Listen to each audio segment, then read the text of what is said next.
La maroquinerie de Saint-Antoine compte une centaine d'artisans qui représentent 17 nationalités.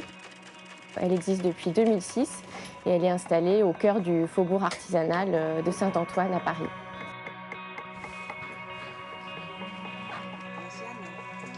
Vinciane, t'as été tirée au sort pour aider.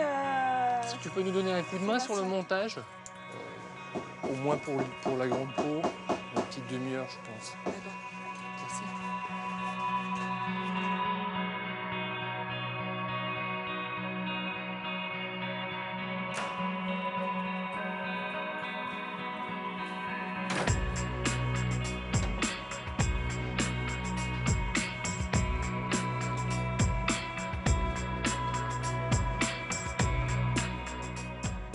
Quand j'ai fait les 4 semaines d'immersion, la question c'était de savoir en tant que sculpteur, quelle relation je pouvais avoir à l'artisanat du cuir, la maroquinerie.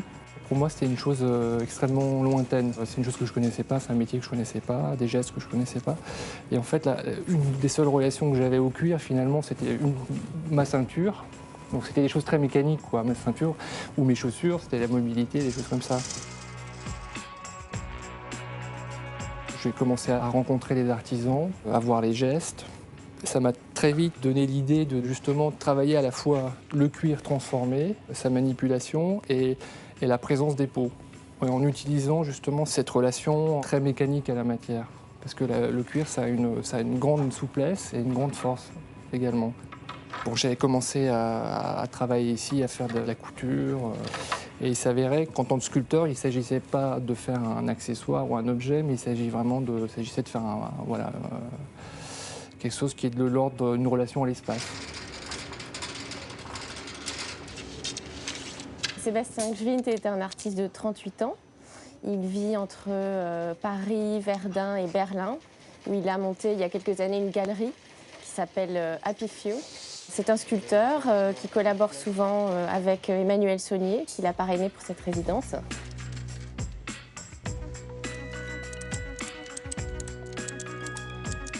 Non, on va déjà la poser dessus. Là, c'est pas mal, oui, ça suffit. Okay. J'ai eu assez vite une intuition de 2 références qui se sont entrechoquées. 2 références dans l'histoire de l'art. Conte des frères Grimm et la tour de Tateline pour la 3e internationale. À savoir que le conte de Grimm, il s'agit des musiciens de la ville de Brême. C'est l'histoire d'un âne qui travaille dans une ferme et le propriétaire de la ferme veut lui faire la peau. Parce qu'il est plus bon à rien et voilà. Et l'âne, en fait, non, l'âne, il a un autre projet de vie.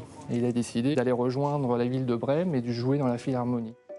Donc il décide de quitter son maître et chemin faisant, il va rencontrer 3 compères. Ça va être un chien, un chat et un coq.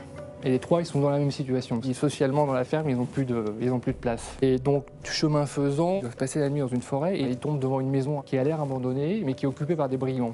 Et en fait, ils décident de faire fuir les brigands. Ils vont se mettre les uns sur les autres. Le chien va se mettre sur le dos de l'âne, le chat sur le dos du chien et le coq va finir sur le dos du chat. Et ils créent cette espèce de forme monstrueuse. Et ils vont faire fuir les brigands. Et en fait, ils passent la nuit dans cette maison et finalement, ils se rendent compte ils sont bien. Ils vivent en communauté, ils s'entendent bien, ils ont fondé une petite société. Et donc finalement, le conte s'arrête là. L'idée, c'est de superposition, de rendre tous ces animaux quelque part solidaires dans un même projet. Et l'idée aussi également de faire référence à un projet de monument de Vladimir Tateline, qui est en fait un monument pour la 3e internationale, mettre en forme un projet idéal de société, une forme d'utopie. Voilà, la question de l'utopie, elle est arrivée à un moment donné, ici avec les artisans, parce que quelque chose de l'utopie, quelque chose du temps passé, de la perfection, de vouloir transformer le matériau.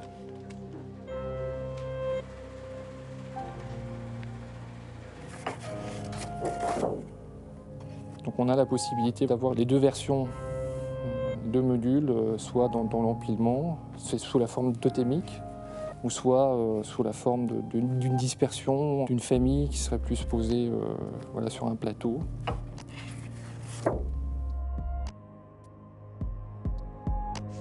Baisser en fait. Non mais on va regarder, on va pas le bouger, Monter un peu le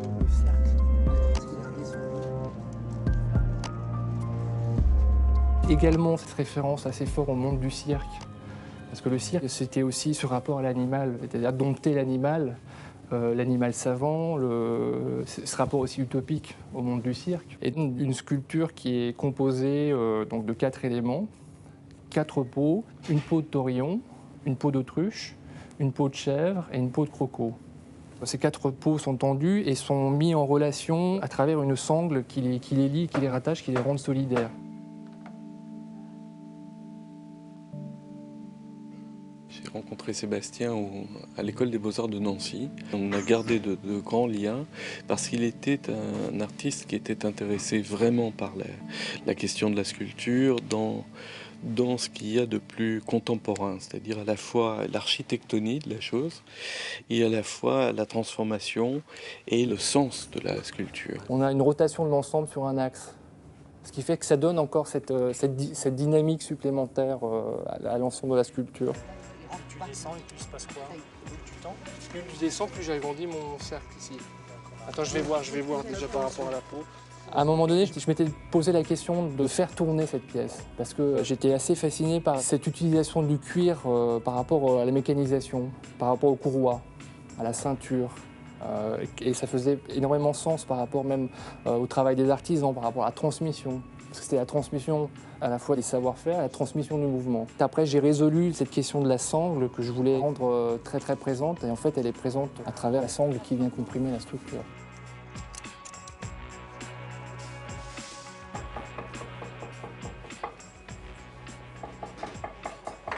Dans ce projet de Sébastien, il y a plusieurs choses qui m'ont passionné. D'abord, c'est l'ensemble de l'évolution de son projet, c'est-à-dire de la façon de conceptualiser les choses, puis de donner les études, des études papier, puis des maquettes, etc.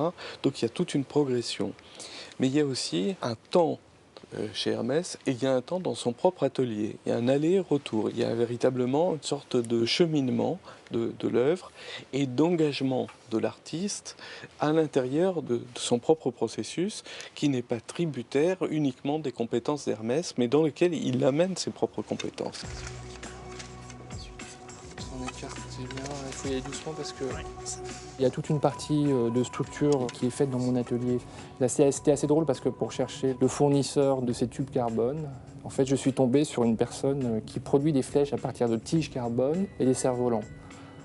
Donc dans l'imaginaire du projet, c'était assez drôle de rencontrer cette personne, en plus qui vit au fin fond de la vallée, au fin fond de la forêt, dans une ferme isolée. Donc ça a fait un drôle d'écho par rapport à la référence de ce conte.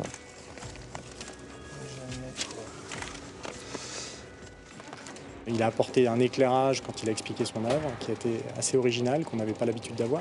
Moi je pense que ça apporte quelque chose effectivement dans la relation entre l'artisan et l'artiste et qui est positif. Il y a une vision très claire des choses, c'est pas du tout confus, peut-être l'image de certains artistes un peu confus, mais pas du tout. Vraiment c'est très clair dans sa tête, il y aura tel truc qui sera de telle couleur, de tel matériau, donc c'est très précis. Après nous on peut apporter des éléments, et c'est là où c'est très intéressant dans la relation, en disant ceci, on voit bien ce que tu veux faire, mais essaye plutôt comme ça va aider. Donc on l'aide à concevoir aussi certains détails, où il reste garant de l'intégrité de l'œuvre, et c'est extrêmement intéressant. 5 dixièmes, est-ce que c'est possible? Oui. 5 dixièmes ici sur toute la largeur. Ouais. Il ne faut pas enlever trop fin, parce que ça peut déchirer ensuite. Sachant que cette partie-là, elle ne va pas tirer, si tu veux, dessus, mais bon, quand même c'est sûr que... du coup, 5 dixièmes, ça fait trop. Ça reste quelque chose de correct encore. Si dans ce cas, on enlève... on va enlever la même largeur de chaque côté. Tu veux voir avec moi ou avec Jacques pour l'appareil? Comme s'il veut... A priori, oui, voilà, c'est ça. Il voudra le faire. On est venu déranger, c'est juste pour faire une parure. En fait, ce que j'aimerais, c'est sur toute une bande là, de la largeur de cette entretoise, enlever 5 dixièmes.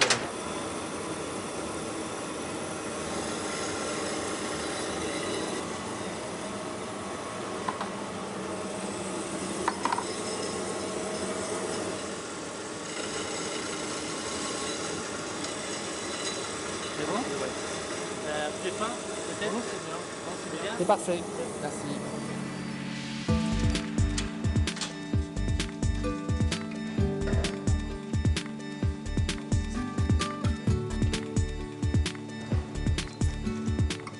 Stéphane, est-ce que tu peux m'amener les sangles?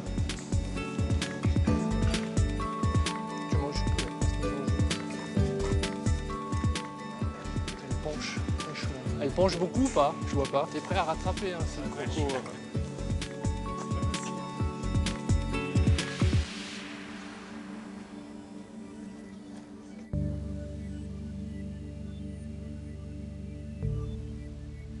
Il y a plein de détails qui me chagrinent, mais on...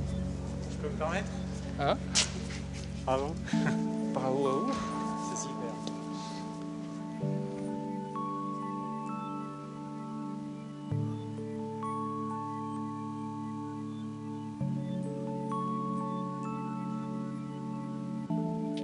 Oh, Bravo, bravo, bravo la sculpture. bravo. C'est bien. Bravo. Il y a encore du boulot encore. Il y a encore un peu de travail. Hein, pour... Mais il faut que tu le vois. Et je peux te faire aussi... Ça c'est très western, c'est du Buffalo Bill ça. Dépêche-toi, je vais me prendre le croco sur la tronche.